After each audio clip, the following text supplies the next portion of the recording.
샬롬. 사랑합니다. 사랑합니다. 샬롬. 고맙습니다. 친구들, 오늘 예배 자리에 나온 우리 초등산부 친구들, 그리고 선생님들 모두 축복하고 환영합니다. 첫 번째 곡으로 예배 시작하기 앞서 조금 마음을 가다듬고 함께 찬양할 수 있는 곡을 준비했는데요. 함께 찬양하겠습니다.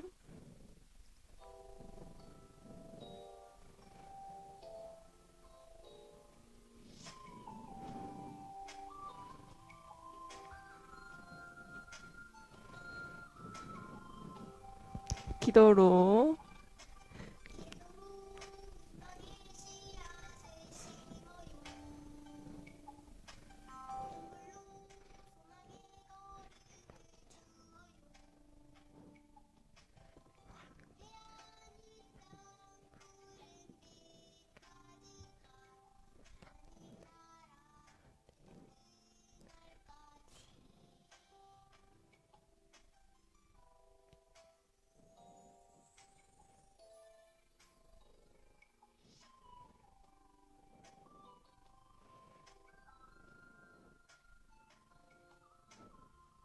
한 번 더 찬양할게요.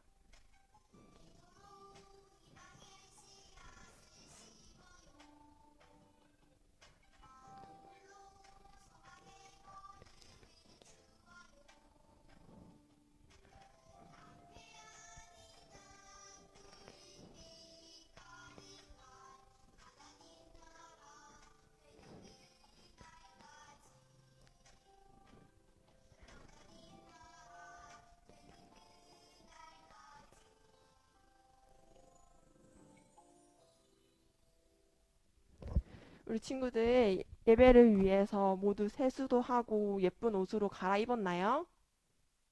네. 그러면 우리 이 시간에는 모두 신나고 즐겁고 재밌는 찬양을 하려고 하는데요. 어, 집이니까 자리에 앉아서 해도 되고요. 대신 손동작은 모두 따라해 줬으면 좋겠습니다. 두 번째 찬양 틀어주세요.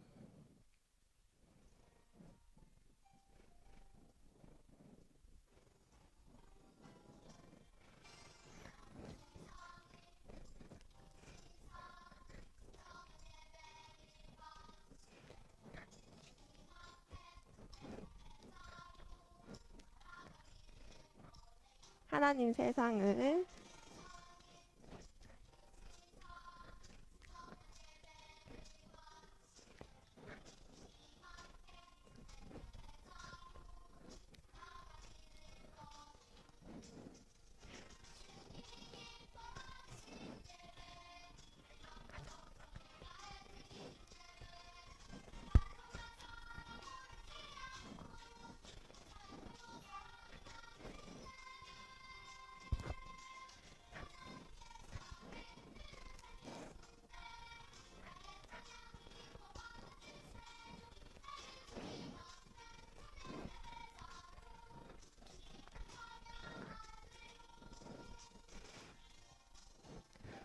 친구들 우리 한 번만 더 따라해 볼까요? 하나님 세상을 두루 살피실 때 진정한 예배를 받으시네.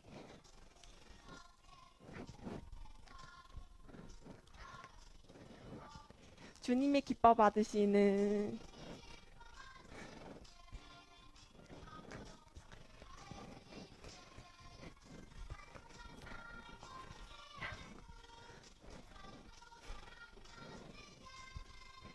하나님 세상을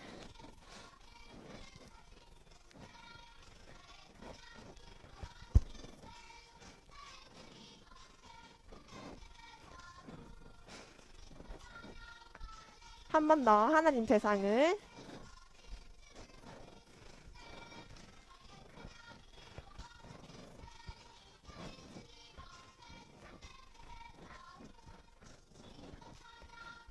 주님만 찬양할래요.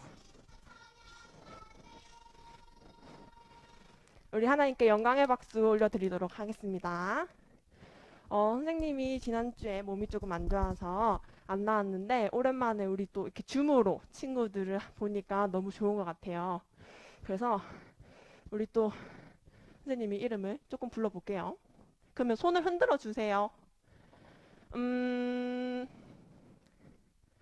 노엘이 안녕. 노엘아, 안녕. 그리고 하랑이도 보인다. 하랑이도 안녕. 그리고, 아이고, 주아도 보이고, 우리 친구들, 우리 집이지만, 우리 화면을 켜서 선생님과 함께 찬양을 했으면 좋겠어요, 여러분. 자, 그 다음 우리 세 번째 찬양. 하나님 나라 위에, 여기 보면, 가사를 보면요, 친구들. 내 꿈과 소망이 사라져 가는 듯한 그때에, 여기에 우리 한번 집중을 해서, 지금 코로나 때문에 너무 많이 힘드니까, 모두 힘든 순간을 생각하면서 그때 누가 가장 필요한지 생각을 하면서 같이 찬양 드리도록 하겠습니다. 찬양 틀어주세요.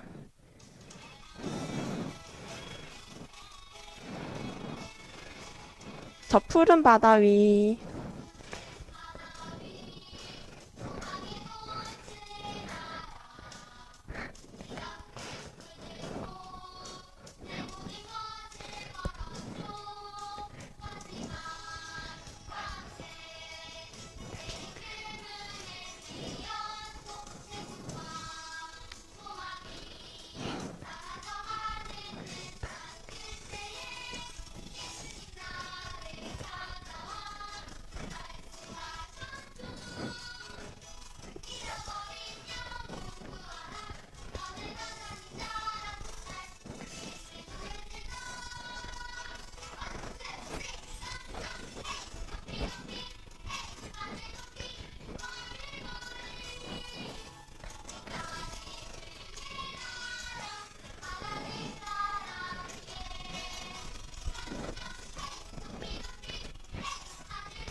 우리 친구들 한 번 더 찬양할 건데 우리 정말 이번에는 신나고 즐겁게 한번 찬양해 볼게요. 저 푸른 바다 위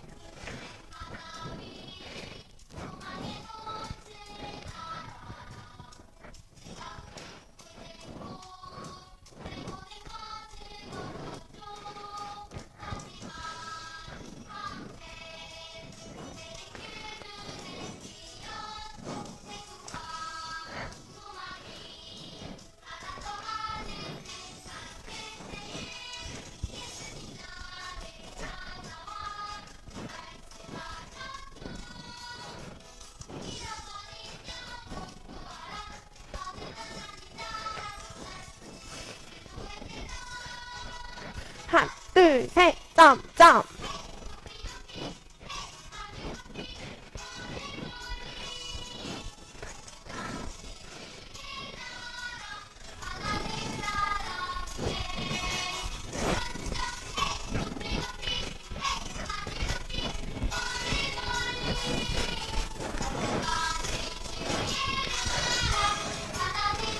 한 번 더 점점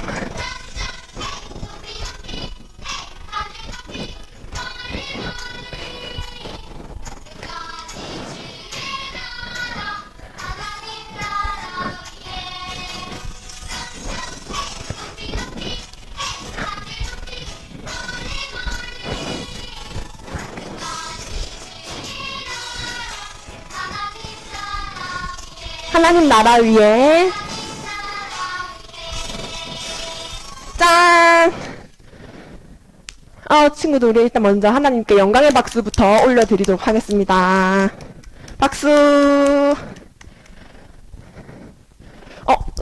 음악 소리가 안 들린다고 하는데 다 들렸을까요? 안 들렸을까요? 안 들렸어요? 안 들렸나요? 진짜요? 아, 진짜요? 그래도 잘 따라하던데, 친구들. 마이크 소리가 너무 큰가요? 아, 진짜요? 어떡하죠, 그러면? 마이크 소리를 조금만 줄여주시고. 그럼 우리 한 번 더 할까요?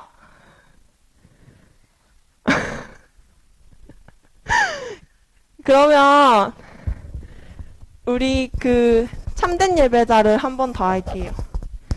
이거 하나님 나라 위해 이걸 한 번 더 하고 우리 임례송 하고 예배 드리도록 할게요. 친구들 이제 소리 들리니까 더 열심히 율동해야 돼요. 알겠죠?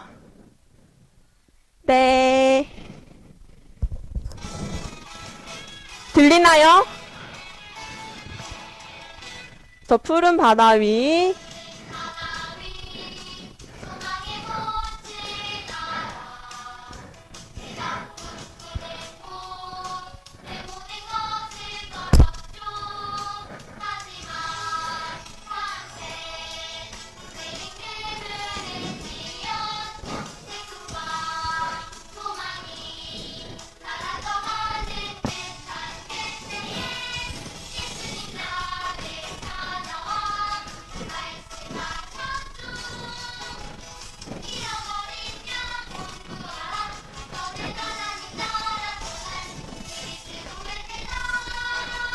원, 투, 쓰리!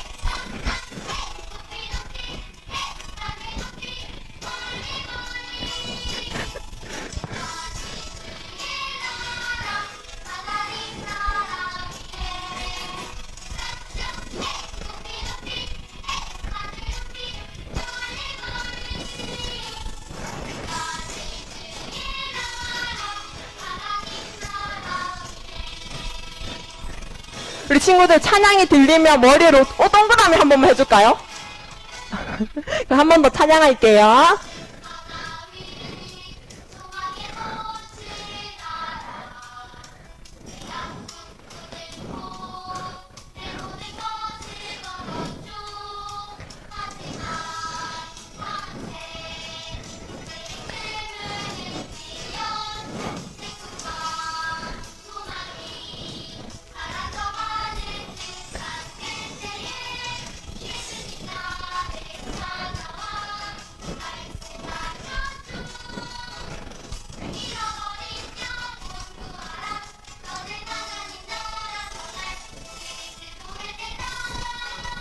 원, 투, 쓰리! 헤이! 헤이!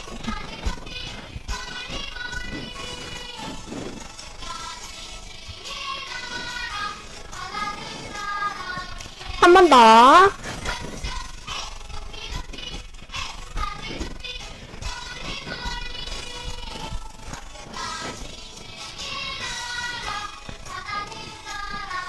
한 번 더 깜짝.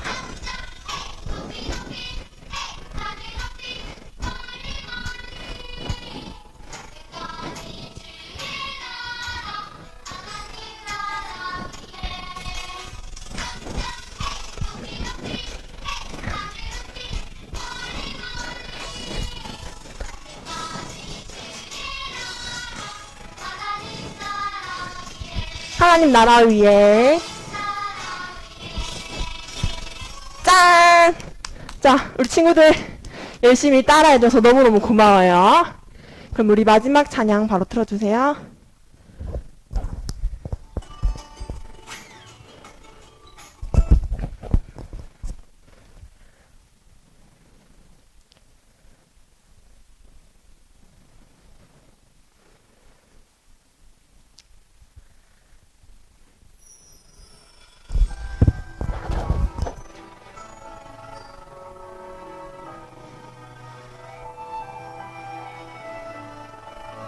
나를 지으신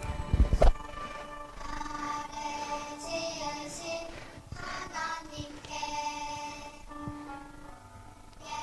예배드립니다.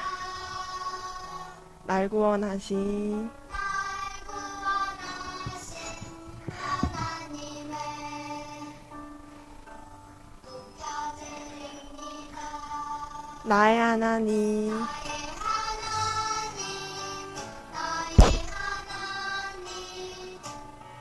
하나님께 예배드립니다. 나의 하나님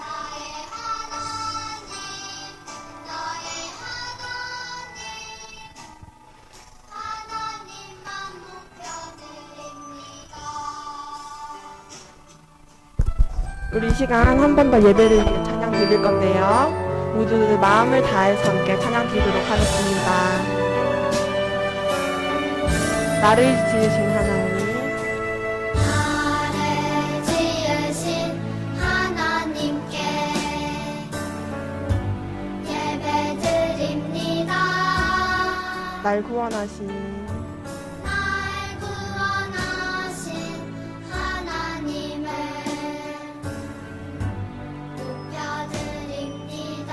나의 하나님, 나의 하나님, 나의 하나님, 하나님께 예배드립니다. 나의 하나님, 나의 하나님, 나의 하나님, 하나님만 높여드립니다. 우리 이 시간 예배를 위해 함께 기도드리겠습니다. 기도드리겠습니다.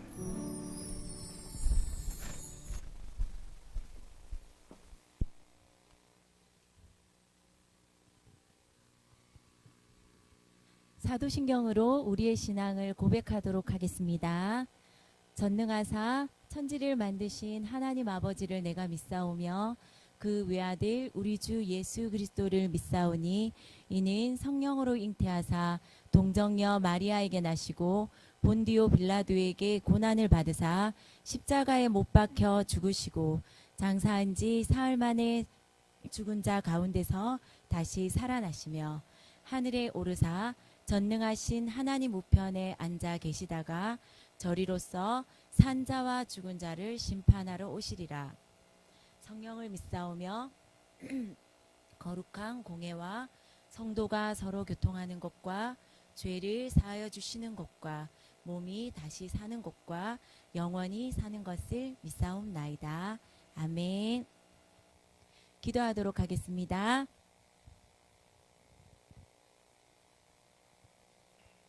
하나님, 일주일 동안 건강해 주셔서 감사합니다. 앞으로 계속 건강하게 해주시고 이제 코로나가 끝나게 해주세요. 감사합니다. 예수 그리스도 이름으로 기도드립니다. 아멘. 아멘. 네, 안녕하세요. 자, 오늘 아침에는 우리 줌에서 소리가 좀 잘 안 들리고 해서 찬양하고 싶어서 준비된 친구들이 조금 불편함을 겪었을 것 같아요. 자, 지금 전도사님 소리는 잘 들리나요? 잘 들려요? 감사합니다. 우리 친구들이 이렇게 전도사님이 말할 때 또 찬양할 때 손도 흔들어주고 또 같이 대답도 해주고 얼마나 힘이 나는지 모르겠어요. 우리 친구들 방학 동안 지금 집에서 지금 방학이 조금 지났는데 잘 생활하고 있나요? 방학을 잘 즐기고 있나요? 어때요? 집에 있는 생활? 우리 옛날에 방학은 지금 이맘때쯤 놀러도 가고 여름 성경학교도 하고 신나는 일이 많았을 텐데 지금 우리는 어디 여행 가는 것도 어렵고 우리가 여름이면 좋아하던 그 물놀이도 어렵고 또 교회에서 아니면 밖에 나가서 1박 2박 하면서 신나게 보냈던 그 성경학교도 하지 않아서 우린 좀 아주 색다른 여름방학 또한 섭섭한 여름방학을 보내고 있는 것 같습니다. 그래서 우리 친구들에게 좀 더 이 8월이 그냥 심심하게 지나가지 않는 우리에게 특별한 뭔가가 남는 그런 방학을 한번 보내보려고 합니다. 그래서 전도사님이 지난주부터 성경 읽기도 광고했고요. 또 성경 암송, 성경 퀴즈도 광고했는데 우리 그것들을 모두 동참해서 조금 의미 있고 알찬 방학 만들어 가도록 한번 애써 봅시다. 근데 친구들이 집에 있다 보니까 지금 부모님하고 싸우는 일, 부딪히는 일 많이 생기죠? 어때요? 안 생겨요? 제가 부모님하고 한번 통화해 보니까 어떤 집의 친구들은 엄마가 말만 하면 화를 낸대요. 왜 그래요? 엄마한테 좀 웃어주세요. 그리고 엄마가 얘기 좀 하자면 방문 닫고 들어간대요. 왜 그래요? 우리 그러지 맙시다. 우리 친구들이 말버릇처럼 하는 말이 있죠. 제가 사춘기라서 그래요. 사춘기라서 제가 이래요. 우리 이런 말들을 참 많이 하고 있는데 그럼 우리는 사춘기라는 그 단어가 어떤 말인지 혹시 알고 있나요?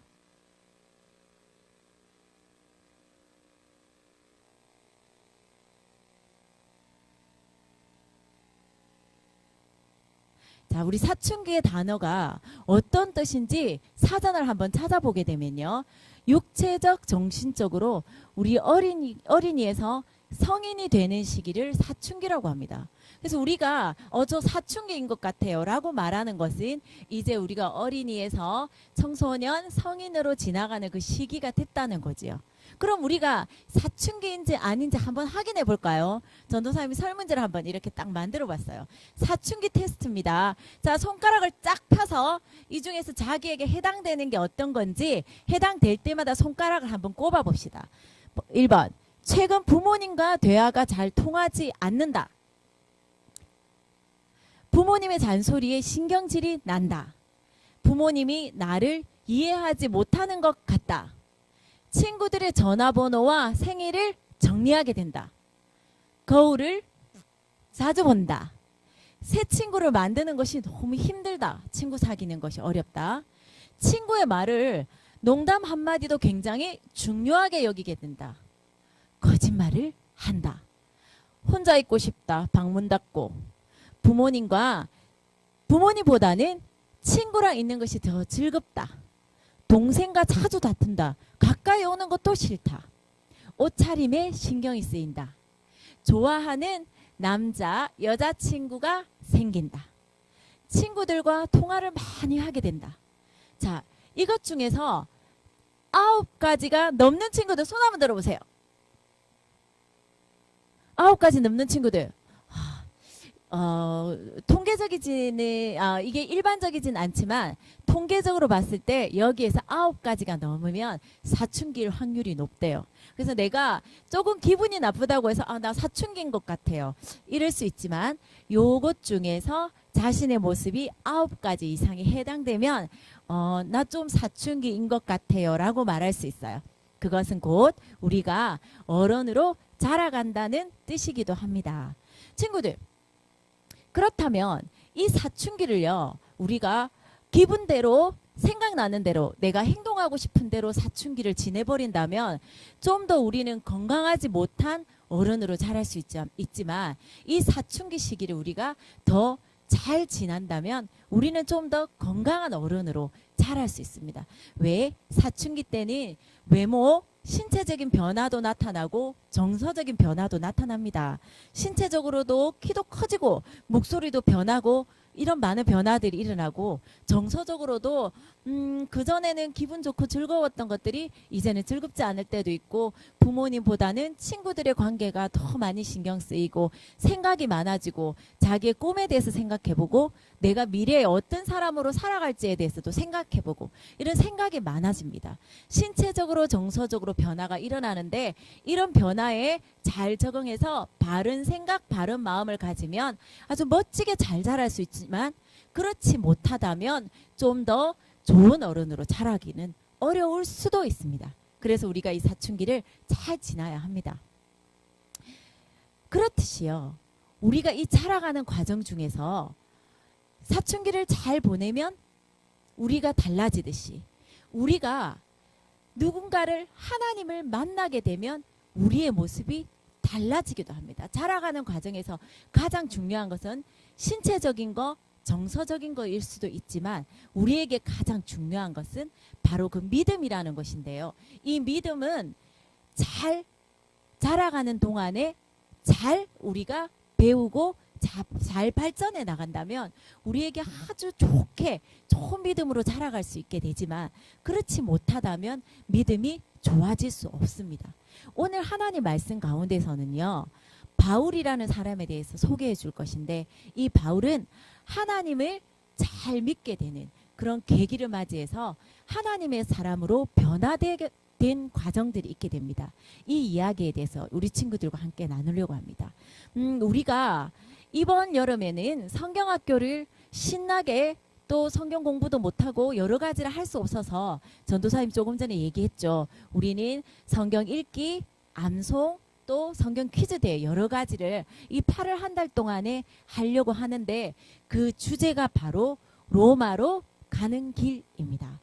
우리 이번 방학 동안 주제는 로마로 가는 길이라는 이 주제를 가지고 여러 가지 말씀을 8월 한 달 동안 주일날 말씀도 나눌 것이고 또 주중에 성경 읽기도 할 것입니다.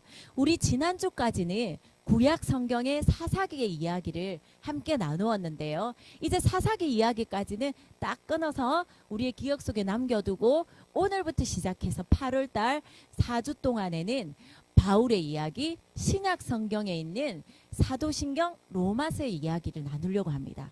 그 중에서 오늘은 바울의 변화가 필요해. 바울의 변화에 대해서 우리 친구들과 말씀을 한번 나눠보고 싶습니다.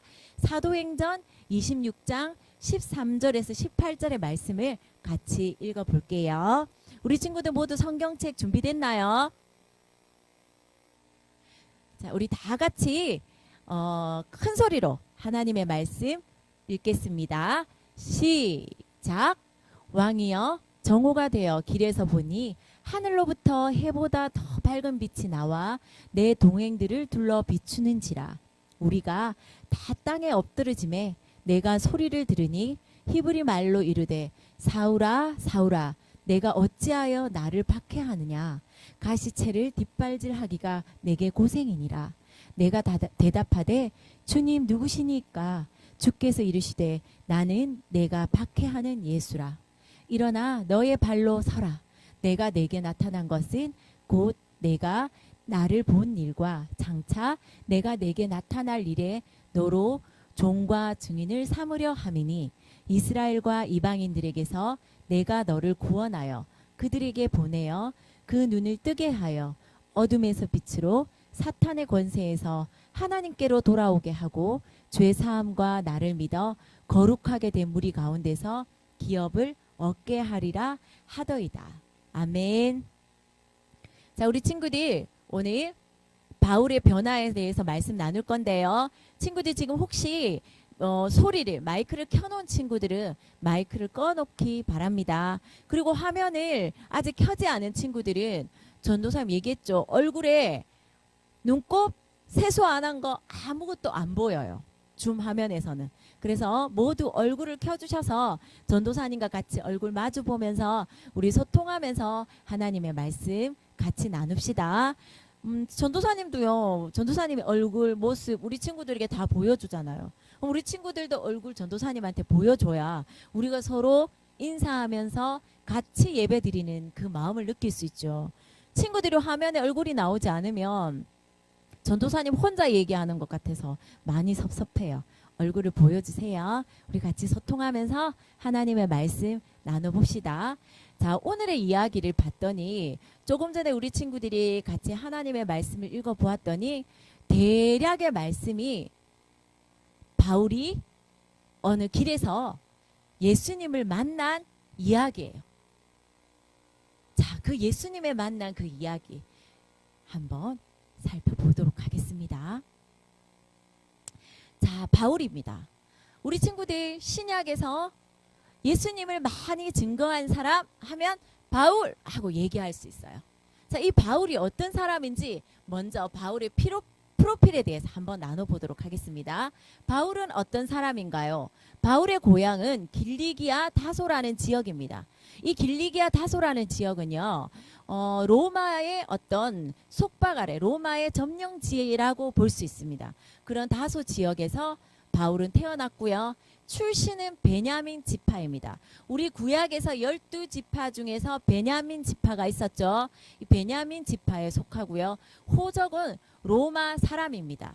유대인이지만 그 로마 식민지에 들어가게 되면서 로마 사람으로 로마의 시민권을 가진 사람입니다.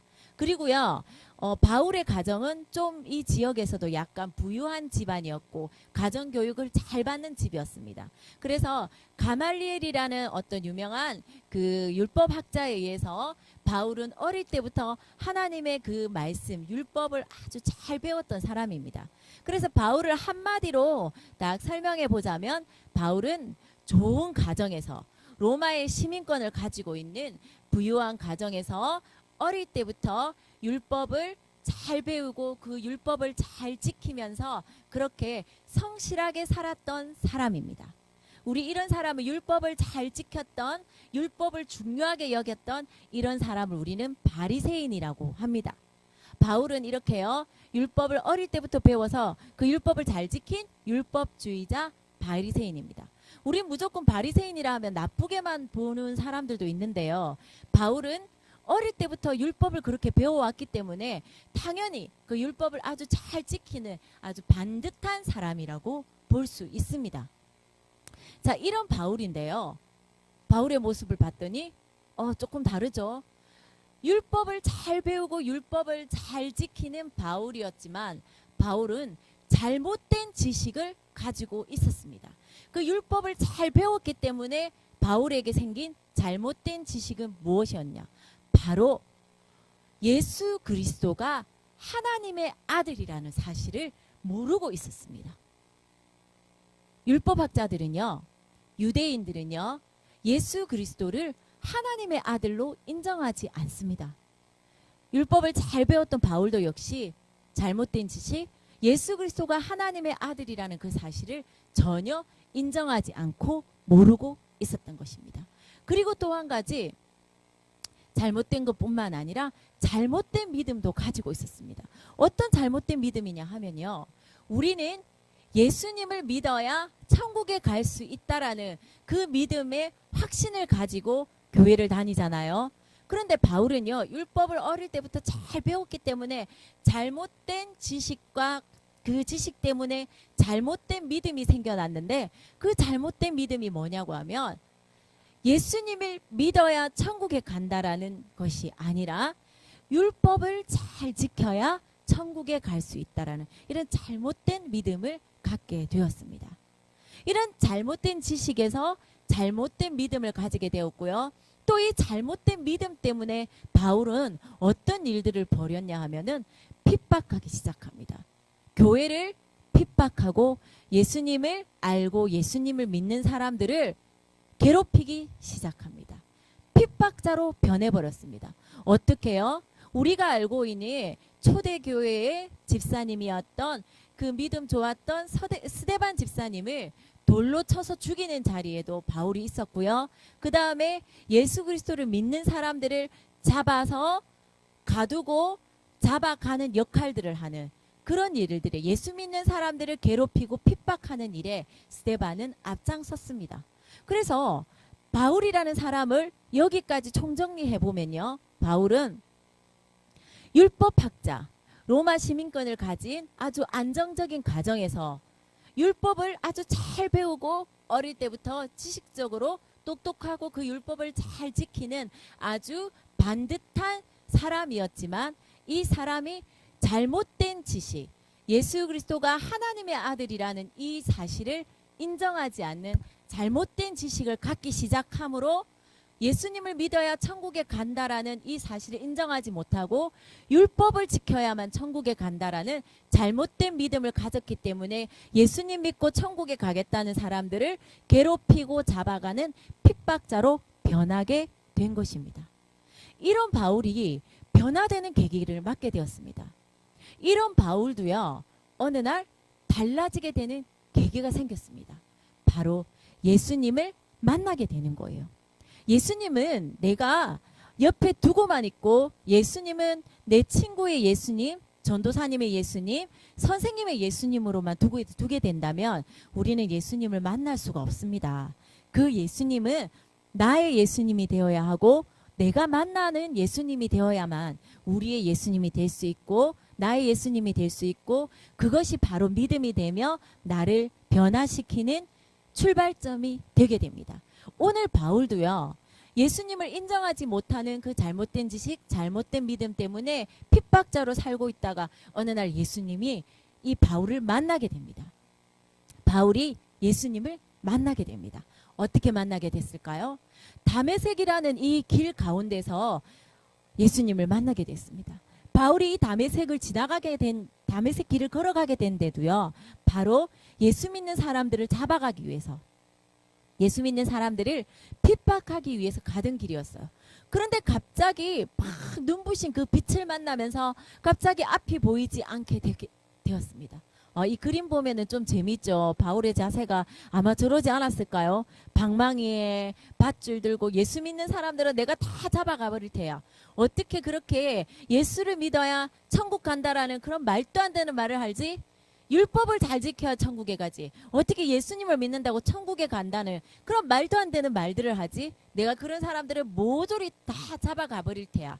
하고 이렇게 다메섹으로 가는 길에 번쩍하는 그 빛을 만나서 눈을 뜰 수가 없는 상황이 되었습니다. 그때 소리가 들립니다. 무슨 소리일까요? 바로 예수님을 만나게 된 것입니다. 누구세요? 왜 이러세요? 저한테 왜 이러시는 거예요? 그랬을 때 예수님이 말씀합니다. 바울아, 너는 왜 나를 핍박하느냐? 너는 왜 나를 그래? 나는 네가 날마다 핍박하고 괴롭히는 그 사람들이 믿는 바로 예수란다. 너는 왜 나를 그렇게 박해하니? 이렇게 해서 예수님이 바울을 직접 찾아오게 되고요. 바울을 만나게 됨으로써 바울이 극적으로 예수님을 만나게 되고 이제 그 마음에 변화가 일어나게 됩니다. 이것이 바로 친구들 믿음입니다. 우리 사춘기가 되고요. 또 어른이 되어 갈 때 우리 가운데 특별한 변화를 맞이했을 때 그 변화를 잘 보내게 되면 좋은 어른, 멋진 어른으로 성장해 가는 것처럼 우리에게 놀라운 변화의 순간이 왔을 때 그 예수님을 받아들이고 그 예수님을 만나게 되면 우리는 좋은 그리스도인으로 성장하게 됩니다. 오늘 바울도요. 이 극적인 장면에서 예수님을 만나게 되고요. 또 눈이 보이지 않게 되었지만 예수님께서 사람을 보내주셔서 또 그 눈을 뜨게 되고 또 그 사람을 통해서 예수님에 대해서 더 많이 알게 되고 믿음이 생겨난 바울의 삶은 이제 달라지게 됩니다. 믿음이 생겨난 바울의 삶은 이제 어떻게 달라지게 될까요? 바울이 잘못된 것은 잘못된 지식에서 잘못된 믿음에서 또 그것이 핍박자로 바울을 변화시키게 됐는데요. 이제 예수님을 만나서 바울은 달라지게 됩니다. 바로 잘못된 지식에서 바른 지식을 알게 된 거죠. 예수님을 만나면서 바른 지식은 어떤 지식일까요? 바로 예수님은 하나님의 아들이라는 이 사실, 이것은 꾸며낸 이야기도 아닙니다. 바로 예수님이 하나님의 아들이라는 이 사실을 알게 된 것입니다. 이 바른 지식을 알게 되니까 바울의 삶이 변화되게 됩니다. 바른 지식을 알게 되니까 이제 바울은 바른 믿음을 가지게 됩니다. 어떤 믿음요? 하나님의 아들인 예수님을 내가 믿으면 천국에 갈 수 있다라는 바른 믿음을 가지게 된 것입니다. 율법을 잘 지켜야만이 천국에 간다라는 그 잘못된 믿음에서 이제는 예수님을 믿기만 하면 천국에 갈 수 있다라는 바른 믿음을 갖게 된 것입니다. 바른 지식에서 바른 믿음으로 발전하게 되자 바울은 이제 핍박자의 모습이 아닌 교회를 사랑하는 사람, 교회를 아끼는 사람으로 변하게 되었습니다. 교회를 사랑하는 사람, 예수 믿는 사람들을 더 많이 아끼는 사람. 이제는 예수 믿는 사람들을 없애기 위해서 앞장섰던 사람에서 이제는 어떻게 더 많은 사람들이 예수님을 믿게 하기 위해서 예수님을 전하는 전도자의 역할로 자리가 바뀌게 된 것입니다. 이렇게 바울이 바뀌게 된 데는 특별한 이유가 있었죠. 결정적인 순간이 있었죠. 어떤 순간이었나요? 바로 다메섹 도상에서 누구를 만났기 때문입니까? 살아계신 예수님을 만났기 때문입니다. 친구들 그렇습니다. 바울은요. 만약에 예수님을 이렇게 만나지 못했다면 이 바울은 계속해서 죽을 때까지 잘못된 지식, 잘못된 믿음, 핍박자로서 그 인생이 끝났을 것 같아요.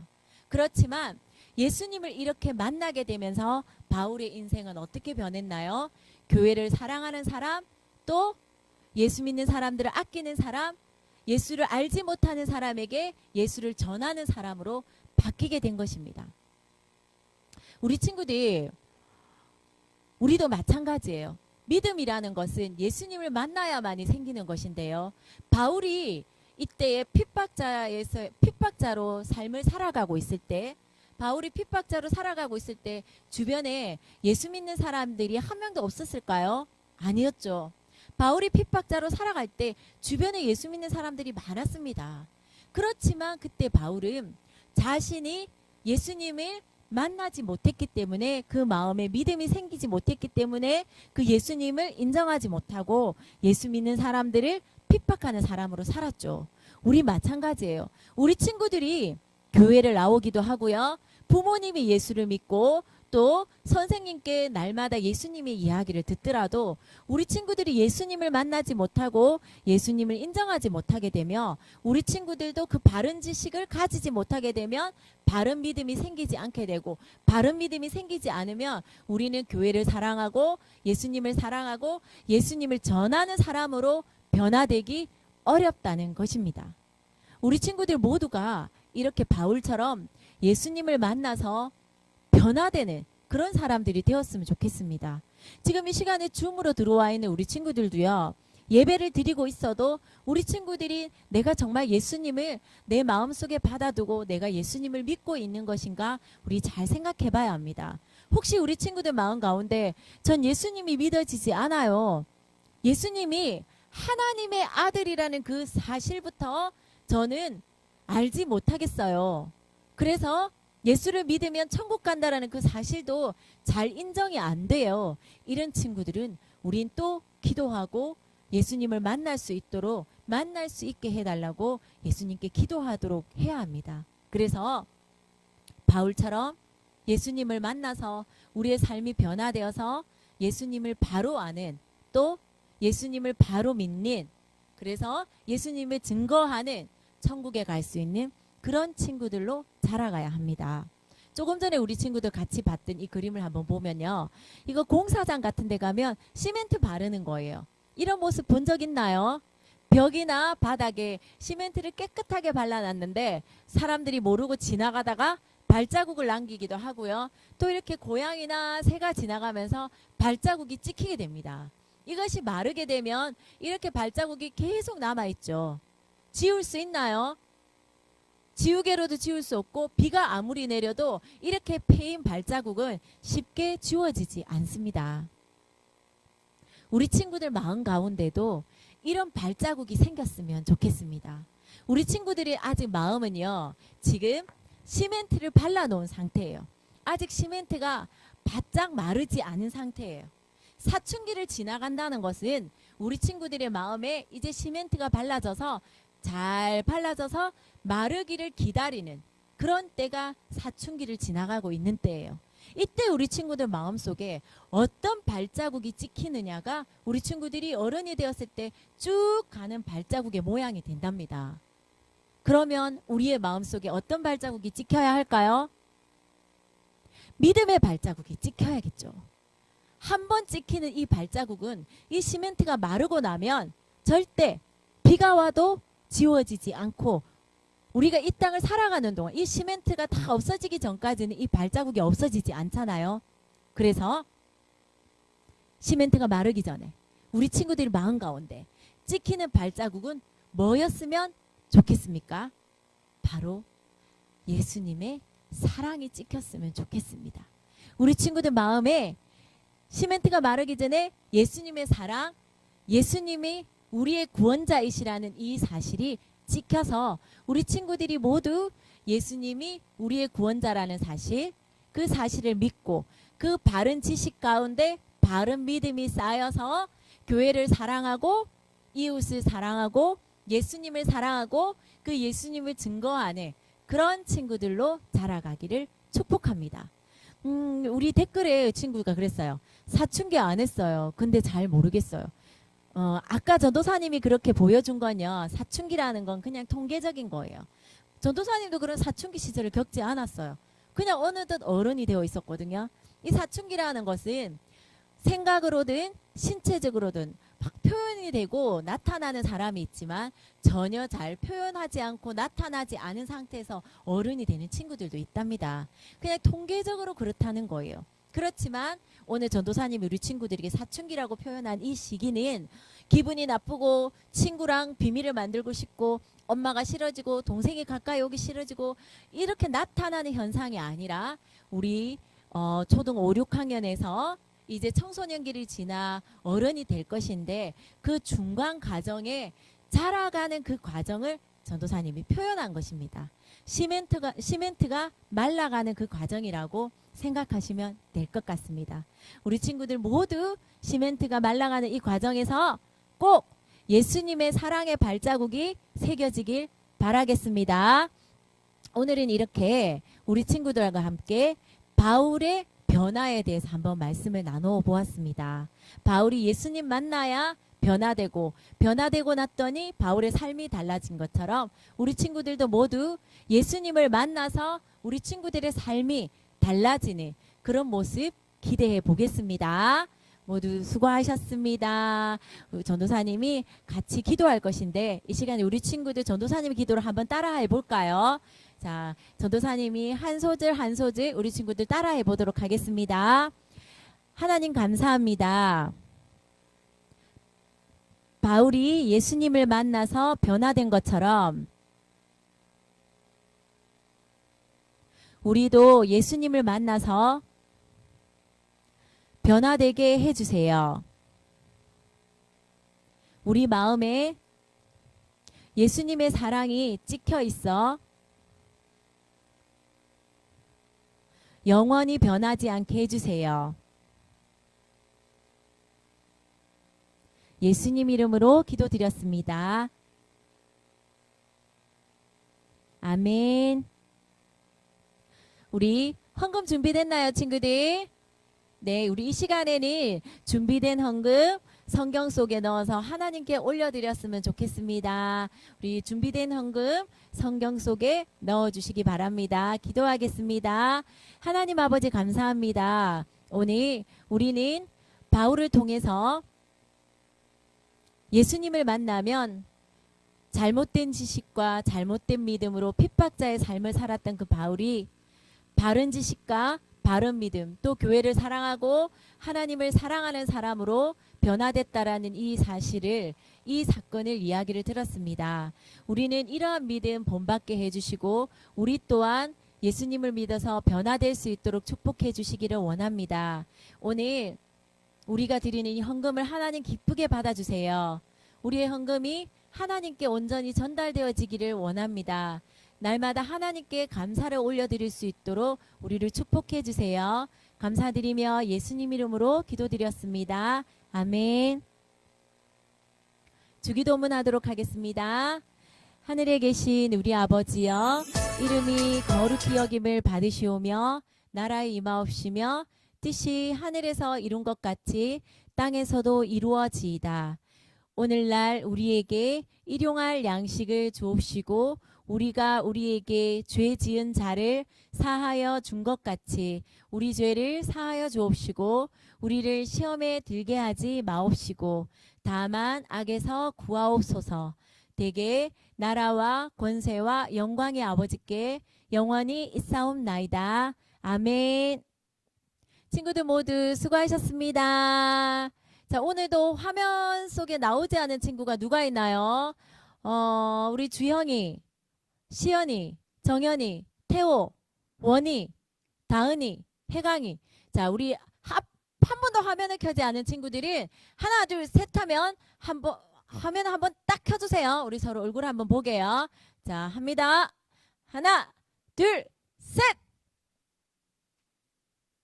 네, 지금 까만 그림자가 드리워졌죠. 우리 선생님이 잠시 지나갔습니다. 혜강이 아직 얼굴. 주영이, 혜강이, 주영이. 주영이 켰습니다. 우리 혜강이 보여주세요. 혜강이. 다빈이.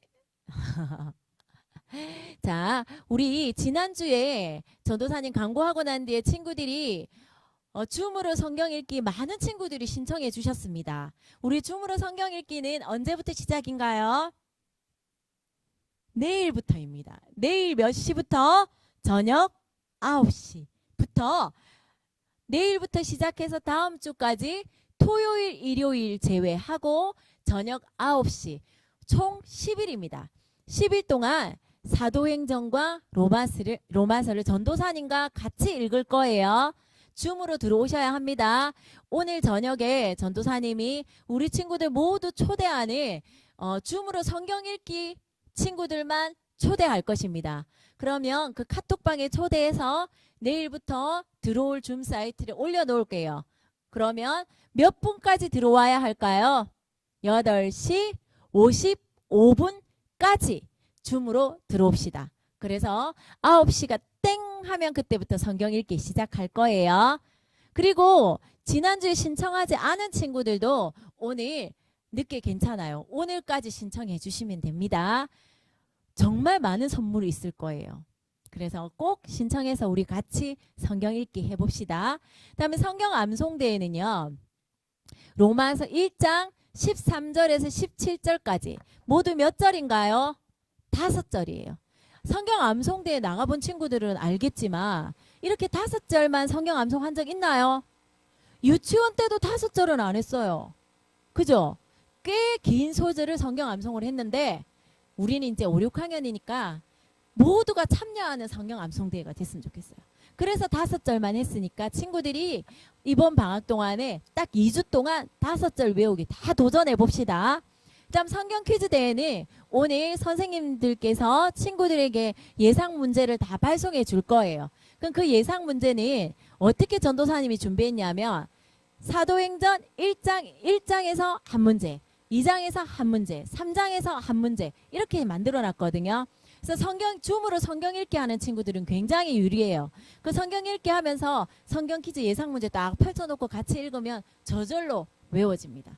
그래서 모두 한 장에 한 문제씩 냈기 때문에 문제 수가 많지 않아요.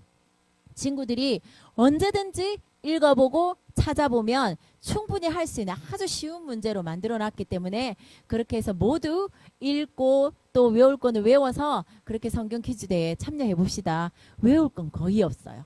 그리고 이 3개는 모두 각각의 선물이 아주 푸짐하다는 것을 기억해 주세요. 그래서 8월 29일 마지막 주일에는요. 이 모든 것들에 대한 특별한 시상이 막 이루어질 거예요. 그때는 우리 친구들이 모두 교회에 나와서 선물도 받고 즐거운 시간이 될 수 있도록 우리 소원하면서 기대하면서 기다리도록 하겠습니다. 모두 친구들 수고 많으셨습니다. 얘들아 안녕. 다음 주에 만나.